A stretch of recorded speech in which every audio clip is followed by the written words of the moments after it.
So thank you so much Stephen గారు, thank you. And మరింత magic ని మనం ఆన్ స్క్రీన్ చూద్దాము. ఎస్ సార్, మీతో ఒక 2 విషయాలు మాట్లాడొచ్చా? ఓకే, ఒక విషయంలో ఒక 2 క్వశ్చన్లు అడగాలనుకుంటున్నాం. సబ్ క్వశ్చన్స్ ఉన్నాయి మాకు. దీనికి మీరు సూటిగా సమాధానం చెప్పాలి. 2 పేర్లు చెప్తాను, వాళ్ళల్లో మోస్ట్ హ్యాండ్సమ్ ఎవరు అనేది మీరు చెప్పాలి. ఏ డాక్టర్ ఎం మోహన్ బాబు గారు, బి విష్ణు మంచు గారు. ఈ 2లో కల్లా ఎవరు మోస్ట్ హ్యాండ్సమ్? మోస్ట్ హ్యాండ్సమ్ నీ పేరు చెప్తాను అనుకున్నావు కదా, Vishnu. Most handsome boy on the surface of earth. అలా ఎలా చెప్పేశారు సార్? ఇంకేమడుగుతావు? ఒకవేళ కనుక మోహన్ బాబు గారు సినిమాల్ని మిమ్మల్ని హీరోగా పెట్టి రీమేక్ చేస్తే ఈ 3 సినిమాల్లో నుంచి మీరు ఏ సినిమాలో చేయాలనుకుంటున్నారు? ఎందుకు? A Alludu Garu, B Pedarayudu, C assembly rowdy. Assembly rowdy. ఎందుకు? ఎప్పుడో చేసేవాడిని నన్ను. అసలు అసెంబ్లీ రౌడీలో ఫస్ట్ నన్నే అడిగారు, నేను రిజెక్ట్ చేశాను. ఎందుకంటే అది పూర్ సబ్జెక్ట్, దాని గురించి పెద్ద మనకెందుకు అనుకున్నాను. బట్ మోహన్ బాబు గారు వచ్చి రిక్వెస్ట్ చేసి నేను చేసుకుంటాను, దయచేసి నాకు ఆ అవకాశం కల్పించండి అని ఇంటికి వచ్చి ప్రాధేయపడితే ఏం చేస్తావు సుమా? సార్, దీని వెనకాల ఇంత కథ ఉందా? ఇప్పటి వరకు మాకు తెలియలేదు. యమదొంగలో కూడా ముందుగా మిమ్మల్ని అనుకున్నారంట. యమదొంగ నన్ను అడగలేదు, ఎందుకంటే ఆ యముడు అట్లాంటి క్యారెక్టర్లకు ఆయన సరిపోతాడు. బయట సరిపోతాడు, సినిమా సరిపోతాడు. Okay sir, critical question. Mohan బాబు గారిలో మీకు క్రిటికల్ క్వశ్చన్ నీకా నాకా? Answer sir, answer. మోహన్ బాబు గారిలో మీకు నచ్చే ఒక విషయం, నచ్చని ఒక విషయం, 2. నచ్చే విషయం లేదు, నచ్చని విషయం లేదు. అసలు మోహన్ బాబే నచ్చడు నాకు. Yes sir, what are you talking? పోతాననుకున్నారు సార్, నేను అవాక్కయ్యాను. నువ్వు అవాక్కైనా నాకేం అభ్యంతరం లేదు, కానీ మోహన్ బాబు నాకు నచ్చడు. ఎందుకు సార్? రీజన్స్ చెప్పాలా? 1, 2, లక్ష, కోటి? వదిలే తల్లి, ఇప్పుడు అట్లాంటి విషయాన్ని అడగొద్దు. ఓకే, సో బ్రహ్మానందం గారు మరికొద్దిసేపట్లో స్టేజ్ మీదకి వస్తారు, ఇంకాసేపు ఇక్కడే ఉంటారు. కాబట్టి ఇంత చెప్పిన తర్వాత ఇక్కడ ఉండడం కొంచెం కష్టం అంటారా? వెళ్ళిపోవడం అంతే. ఓకే, మరి ఇంకా ఆలస్యం చేయకుండా మా హాస్య బ్రహ్మ, ఇందాక ఆయన చెప్పినవన్నీ సరదాగానే ఆయనకు మోహన్ బాబు గారు అంటే చాలా ఇష్టం. ఎస్, ఒక మహానటుడిని ఇష్టపడిన వాళ్ళు ఎవరు ఉంటారమ్మా? అంటే నేను ఒకసారి మోహన్ బాబు గారిని కూడా అడుగుదాం అనుకుంటున్నాను, ఆయన ఏం చెప్పాలనుకుంటున్నారో. ఇందాక మీరు చెప్పింది సార్, ఇందాక బ్రహ్మానందం గారు చెప్పిన దాని గురించి మీ స్పందన తెలుసుకోవాలనుకుంటున్నాం. బ్రహ్మానందం ఏం చెప్పినా కరెక్టే. అంతేనంటారా సార్? అతనికి ఎదురు చెప్పడం నాకు ఇష్టం లేదు. I love him. అంటే బ్రహ్మానందం గారు పెద్ద డాన్ అంటారా? నేను భయపడుతూ ఉంటాను. బ్రహ్మానందం గారు అంటే మోహన్ బాబు గారు భయపడుతున్నారంటే ఇంకా నేను బ్రహ్మానందం గారంటే భయపడ్డు, నిజానికి భయపడతాడు. బ్రహ్మానందం అంటే నిజం, నిజం అంటే బ్రహ్మానందం. కాబట్టి మరి ఇక ఆలస్యం చేయకుండా మా హాస్య బ్రహ్మ, the Guinness book of world record holder, అలాగే పద్మశ్రీ అవార్డీ బ్రహ్మానందం గారిని సాధారణంగా వేదిక మీదకి రావాల్సిందిగా రిక్వెస్ట్ చేస్తున్నాము. కన్నప్ప సినిమాలో మనకి ఒక విభిన్నమైనటువంటి పాత్రతో కనిపించబోతున్నటువంటి బ్రహ్మానందం గారికి సాదర స్వాగతం పలుకుతూ కనిపిస్తున్నాము. And escorting him on stage మా Vishnu garu, hard work and డెడికేషన్కి కేర్ ఆఫ్ అడ్రస్, అలాగే మా అసోసియేషన్ ప్రెసిడెంట్గా కూడా ఎన్నో అద్భుతమైనటువంటి కార్యక్రమాలను చేస్తూ త్వరలోనే రిలీజ్ అవుతున్నటువంటి ఈ సినిమా విష్ణు గారికి చాలా పెద్ద సక్సెస్ అవ్వాలని మనస్ఫూర్తిగా కోరుకుంటూ ఉన్నాము. బ్రహ్మానందం గారు, మీకు స్వాగతం. అండ్ అలాగే ఇప్పుడే ఇక్కడికి విచ్చేసినటువంటి చిన్ని ఆశ, చిన్నదాని ఆశ రోజా గారు, మన మధుబాల గారు, రోజా మూవీ మధుబాల గారికి స్వాగతం పలుకుతున్నాము. మధుబాల గారు, very very hearty welcome to you.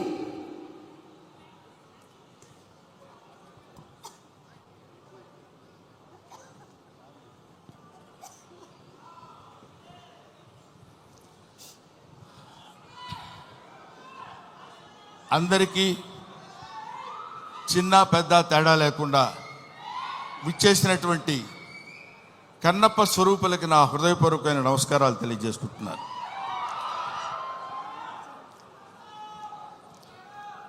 వీడికి ఏం పోయే కాలం ప్యాంట్ షర్ట్ వేసుకొని రావచ్చు కదా అనుకోవచ్చు అందరూ.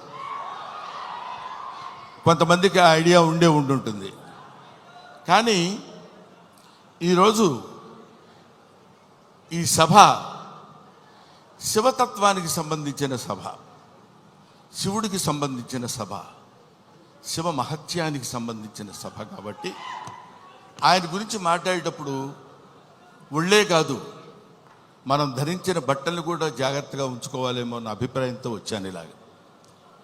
తర్వాత ముందుగానే మీ అందరికీ నేను విన్నవించుకునేది ఏంటంటే, నేను మాట్లాడే మాటల్లో ఏమైనా పొరపాట్లు కానీ తప్పొప్పులు కానీ మీకు నచ్చని విషయాలు కానీ ఉంటే, నాకంటే ఆల్మోస్ట్ ఇక్కడ ఉన్న వాళ్ళందరూ వయసులో చిన్నవాళ్ళే అనుకుంటాను, పెద్ద హృదయాలతో మన్నించండి. ఒకటి. నెంబర్ 2, కన్నప్ప ఈ సినిమా మోహన్ బాబు గారు ఎందుకు తీశారబ్బా అని అనుకున్నా ఒకసారి. ఎందుకంటే మోహన్ బాబు గారి గురించి మీ అందరికీ తెలుసు. ఆయన 5 కోట్లతో 10 కోట్లతో సినిమా తీసి దాని మీద 10 కోట్లు 15 కోట్లు సంపాదించుకుని మళ్ళీ పక్కన పెట్టి మళ్ళీ ఇంకో సినిమా తీసి, అలాంటి డబ్బుకి అతి ప్రాధాన్యత ఇస్తూ గౌరవించేటువంటి వ్యక్తి మోహన్ బాబు గారు. నాకు తెలుసు 200 కోట్లు పెట్టి ఈ సినిమా ఈయన ఎందుకు ప్లాన్ చేశాడు అనే ఆలోచన చేస్తే, ఈ ఆలోచన ఆయనది కాదు. ఈ ఆలోచన ఆయనకు వచ్చినటువంటి ఆలోచన కాదు. సకల సృష్టి స్థితి లయకారుడైన ఆ పరమేశ్వరుని ఆలోచన అతనిలో సంక్రమించిందేమో. ఒకటి. ఇంకో పాయింట్ ఏంటంటే, ఎప్పుడో నా చిన్నతనంలో ఆయన కన్నడ రాజకుమార్ కాళహస్తి మహత్యం సినిమా తీశారు. ఆ తర్వాత కీర్తిశేషులు బాపు గారు, కీర్తిశేషులు కృష్ణరాజు గారితో కన్నప్ప సినిమా తీశారు. అది తీసి ఇంచుమించు 30-35 సంవత్సరాలు అవుతుందేమో నాకు తెలిసి. 30 సంవత్సరాల పైనే, 50 సంవత్సరాలు. ఆ సినిమా తర్వాత భక్తి తత్వాన్ని ఇప్పుడు ఇక్కడ ఉన్నటువంటి కుర్రకారందట్లో భక్తి సన్నగిల్లిపోయి అరాచకాలు పెరుగుతున్న సమయంలో ఏదో ఒక భారతీయ తత్వాన్ని, భారతీయ శివతత్వాన్ని తెలియపరచాలి ఇప్పుడున్నటువంటి కుర్రకారుకి అనేటువంటి ఆలోచనతోటి శివుడే, సాక్షాత్తు శివుడే, సాక్షాత్తు ఆ పరమేశ్వరుడే, సాక్షాత్తు ఆ కాళహస్తీశ్వరుడే, సాక్షాత్తు ఆ వాయులింగుడే మోహన్ బాబుని ఇలా రారా అని పిలిచాడు. ఎందుకు పిలిచాడంటే, కాళహస్తిలో శివుడు ఉంటాడు, పక్కనే మోదుగుపాలెంలో ఉన్న మోహన్ బాబుని పిలిచి నువ్వు రారా, నువ్వు ఏవేవో సినిమాలు తీస్తావంటే నా సినిమా తీయ అన్నాడు. అంతే. అది శివనాజ్ఞను అనుసరించి తీసినటువంటి సినిమా ఈ భక్త కన్నప్ప అని నా నమ్మకం. లేకపోతే ఇంత డబ్బు పెట్టి నేను సినిమా తీసి ఇంత టెన్షన్ పడి ఇన్ని రకాలైనటువంటి విమర్శల్ని ఎదుర్కొంటూ నిలబడి సినిమాని రిలీజ్ చేసి శివతత్వాన్ని యావత్ ప్రపంచానికి తెలియపరచాలనేటువంటి ఆలోచన అతను కలగటం ఆయన చేసుకున్న పూర్వజన్మ సుకృతం. అటువంటి మహనీయుడు ఆయన. మోహన్ బాబు గారి గురించి ఇందాకేదో సుమ అడిగితే సరదాగా 2 జోకులుగా నేను మాట్లాడాను కానండి, చెప్తున్నాను కదా, ఆ మాట్లాడటానికి ఆయన ఇచ్చిన చదువు మాత్రమే కారణం. మోహన్ బాబు ఇందాక ఆయన నడిచి వస్తుంటే సాక్షాత్తు శివుని మీద ఒక సేవ చేసినటువంటి శివపాదార్చకుడైనటువంటి ఒక మహదేవ శాస్త్రి వస్తున్న ఆ నడక, టీవీ, ఆ ఆలోచన విధానం, అటువంటి మహానటుడి గురించి మనం చెప్పాల్సిన అవసరం లేదు. ఆ కడుపున పుట్టిన బిడ్డే విష్ణు. అతన్ని కన్నప్పగా ఎన్నుకుని వీళ్ళందరూ చాలామంది ఏమనుకుంటారంటే మనం ఈ సినిమాలో యాక్ట్ చేసాం, శరత్ బాబు గారు, మోహన్ లాల్ గారు, లేకపోతే ఇంకొక అక్షయ్ కుమార్ గారు, ముఖేష్ రుషి గారు, వీళ్ళందరూ సినిమాల్లో యాక్ట్ చేశారని అనుకున్నారు. కానీ వీళ్ళందరూ యాక్ట్ చేయబడ్డారు. శివుని యొక్క ఆజ్ఞ చేత వీళ్ళందరూ ఈ సినిమాలో నటించాల్సిన, ఎందుకంటే ఎన్నో సినిమాలు చేసిన వాళ్ళు ఉన్నారు. మోహన్ బాబు గారు కూడా ఎన్నో సినిమాల్లో చేశారు. ఎన్నో సినిమాల్లో చేసి డబ్బు సంపాదించారు. డబ్బు సంపాదన మాత్రమే ప్రాతిపదికగా తీసినటువంటి సినిమా ఇది. అయితే అయి ఉండొచ్చునేమో కానీ కొంతమంది దృష్టిలో ఇది కేవలం పరమేశ్వరుని యొక్క అనుజ్ఞ చేత, పరమేశ్వరుని యొక్క ఆజ్ఞ చేత శిరసావహించి తీసినటువంటి ఈ సినిమా. అందుకని నేనేం చెప్తున్నానంటే మీ అందరికీ, మహానుభావులకి, మహాత్ములకి, ప్రవచనకారులకి, ప్రయోక్తలకి మీ అందరికీ శిరస్సు వంచి పాదాభివందన చేసి నేను చెప్పే మాట ఏంటంటే, పెచ్చుమీరిపోతున్నటువంటి ఈ కలియుగంలో కలి యొక్క ప్రభావం చేత పరమ దుర్మార్గమైనటువంటి ఆలోచనలతో ఉన్నటువంటి ఈ మానవుల్ని కనీసం భక్తి అంటే ఇది, భక్తి అంటే ఇలా ఉంటుంది. మనం ఇంత భక్తితో ఉంటే మనకు అన్ని శుభాలే జరుగుతాయి. కొంచెం కష్టపెట్టిన ఈ సినిమా తీసిన దగ్గర నుంచి ఇప్పటి వరకు తండ్రి కొడుకులు ఇద్దరు ఎంత మదనపడ్డారో, ఎంత కష్టపడ్డారో సమీపంతో చూసినటువంటి వ్యక్తిగా నేను చెప్తున్న మాట. ఎందుకంటే భగవంతుడు ఊరికనే వచ్చేసి ఇదిగో తీసుకుంటారా అని అందరికీ తల్లి వెళ్ళిపోడు. కాలుస్తాడు, నిప్పుల్లో కాలుస్తాడు, సుత్తి దెబ్బలు కొడతాడు, అవన్నీ భరిస్తుంది.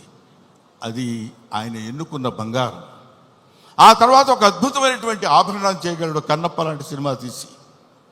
అటువంటి సినిమా తీయడానికి ఉద్యుక్తుడైనటువంటి ఆ వ్యక్తి ఏవైనా సినిమాలు తీశాడు అనుకోండి, మీరు వదిలేసేయండి, దాని గురించి మనం పెద్ద పట్టించుకోవాల్సిన అవసరం లేదు. ఆయన విమర్శించండి, వాళ్ళ నటన విమర్శించండి, వాళ్ళని ఇంకేదో విమర్శించండి, తప్పు లేదు. ట్రోలింగ్ చేయండి, తప్పు లేదు. కానీ ఇక్కడ డబ్బు కోసం సినిమా తీసినా, ఇంకో కోసం సినిమా తీసినటువంటి కంటెంట్ ఏంటంటే శివభక్తి. 30-40 సంవత్సరాల తర్వాత, 50 సంవత్సరాల తర్వాత ఇప్పుడున్నటువంటి కుర్రకారుకి శివతత్వాన్ని, భక్తితత్వాన్ని, దైవత్వాన్ని తెలియపరచడం కోసం తీసిన ఈ సినిమాని మీ అందరికీ చేతులెత్తి శిరసావహించి మీరు నమస్కరించి, వినమ్రతతో నమస్కరించి చెప్పేది ఏంటంటే, ఈ సినిమాని ఆదరించండి, అభిమానించండి, అల్లరి మాత్రం చేయకండి. ఎందుకంటే శివుడు ప్రతి ఇంటా చేరాలి, ప్రతి గుండెలో చేరాలి, ప్రతి మనస్సుకి చేరాలి. అటువంటి చేరాల్సినటువంటి కొంచెం వాటర్ ఇస్తారండి. 1 సెకండ్.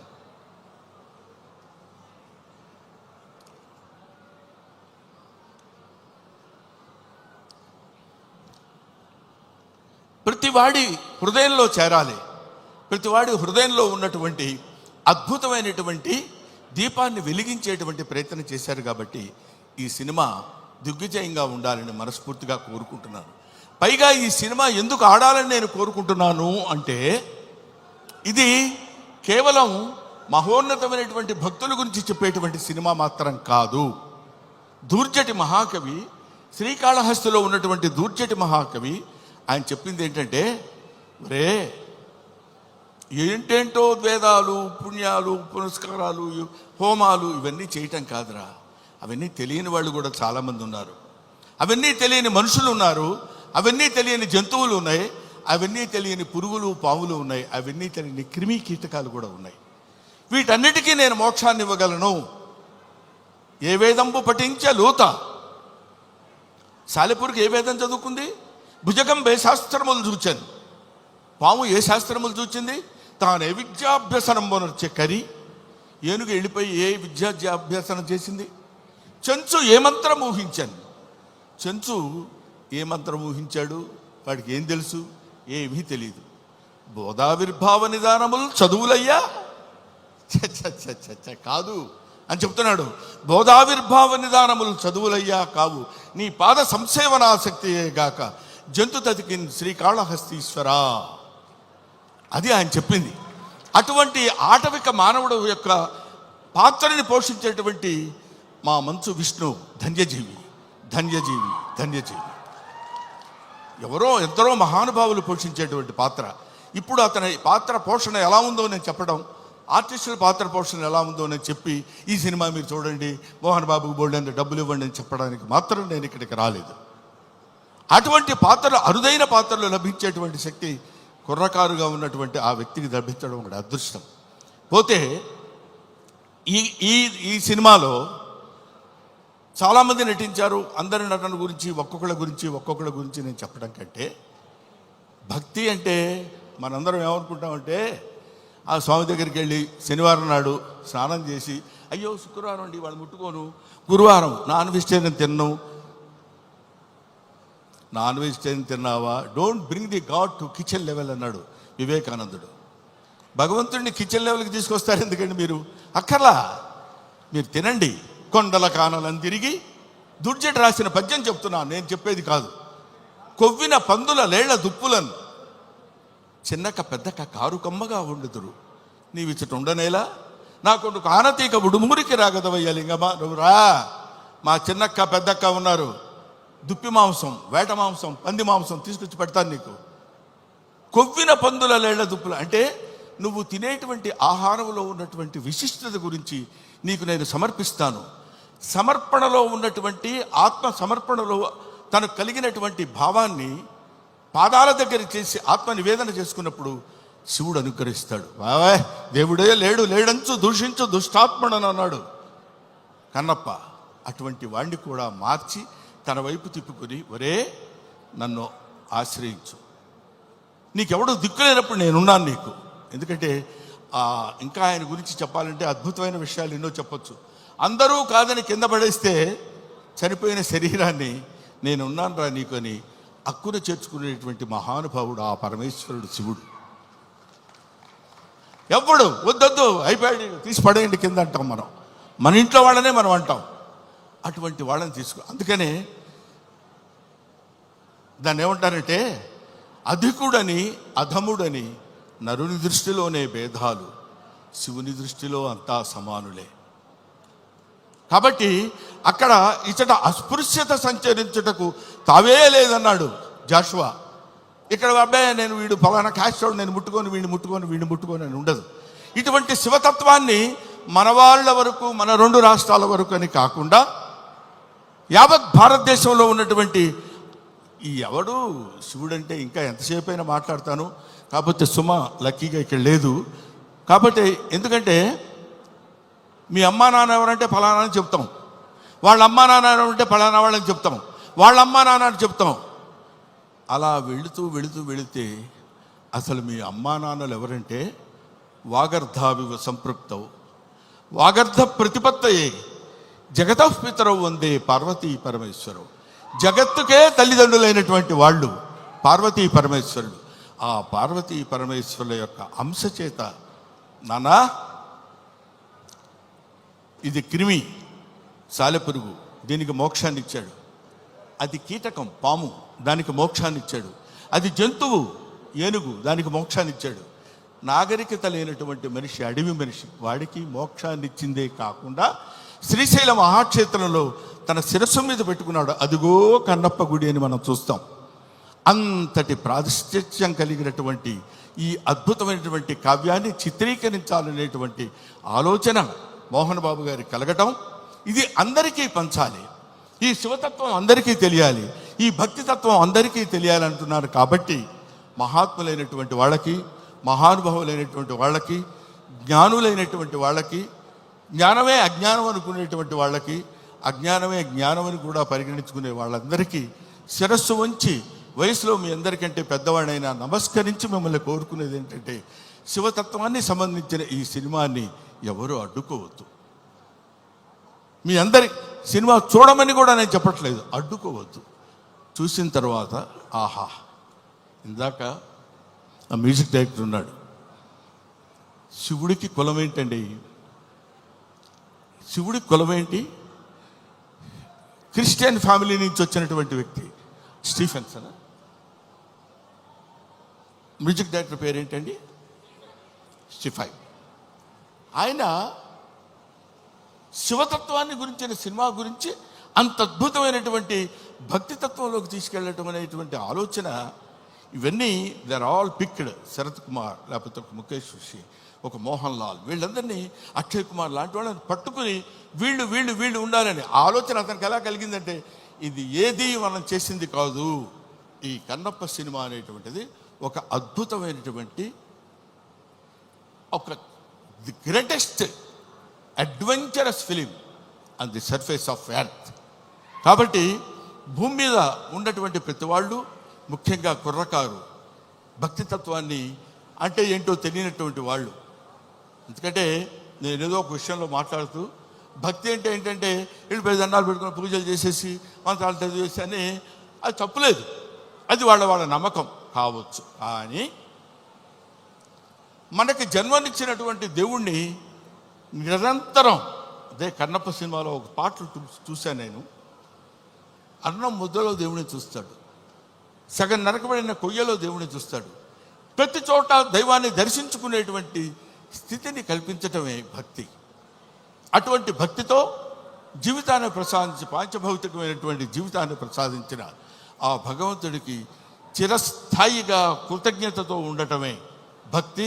అటువంటి భక్తి రసమైనటువంటి సినిమాని నిర్మించి మనందరికీ పంచుతున్నటువంటి మంచు మోహన్ బాబు గారికి, మంచు విష్ణు గారికి నా హృదయపూర్వకమైన నమస్కారాలు తెలియజేసుకుంటూ, ముఖ్యంగా ఈ సినిమాలో నటించినటువంటి ప్రభాస్ గురించి చెప్పాలి.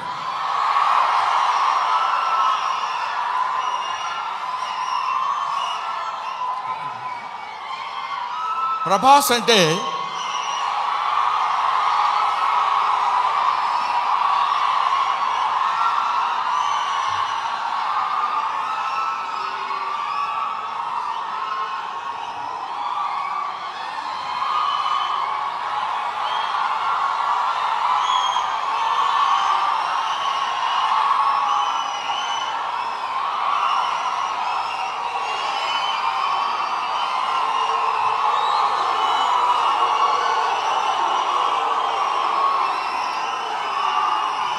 ప్రభాస్ అంటే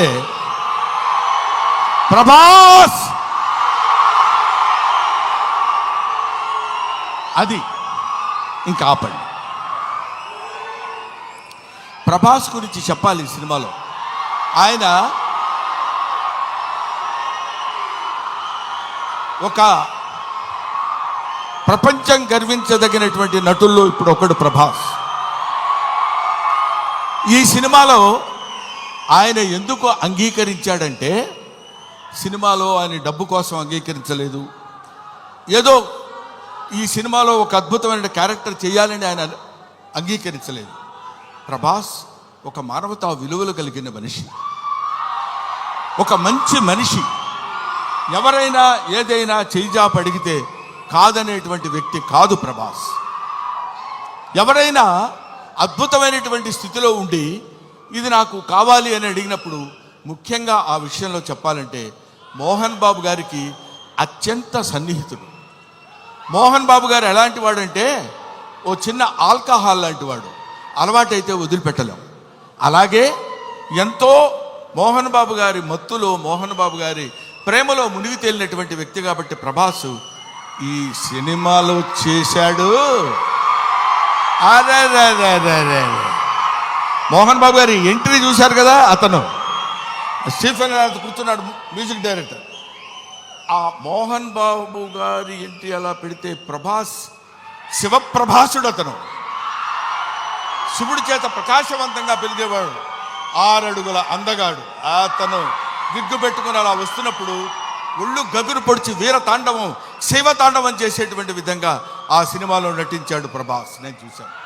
ఆహా, ఇది కదా సినిమా, ఇది కదా శైవభక్తి, ఇది కదా దైవభక్తి అని నిరూపించేటువంటి సినిమా. ఇటువంటి సినిమాలు మనం చూడాలి, మన పిల్లల చేత చూడించాలి, మన భక్తి రసాన్ని భారతదేశంలో పెంపొందించే విధంగా చేయాలని మనస్ఫూర్తిగా కోరుకుంటూ, ఓం నమో పార్వతీపతయే, హర హర మహాదేవ, శంభో శంకర. హర హర మహాదేవ, శంభో శంకర. అందరి స్పీచ్లు అయ్యేంత వరకు బ్రహ్మానందం గారు ఇక్కడే ఉండవలసిందిగా రిక్వెస్ట్ చేస్తూ, మేము ఈరోజు ఈ సినిమాకి ఇంత మంచి పేరు వస్తుంది, అందరూ చూడడానికి రెడీగా ఉన్నారు అంటే దాని వెనకాల వర్క్ చేసిన ఎంతో మంది టెక్నీషియన్స్ ఉన్నారు. అందులో ఎడిటర్ యాంథనీ గొన్సాల్వెస్ గారు. Sir, very hearty welcome to you and congratulations. మా వీడియో మీకు నచ్చినట్లయితే please like, share and subscribe.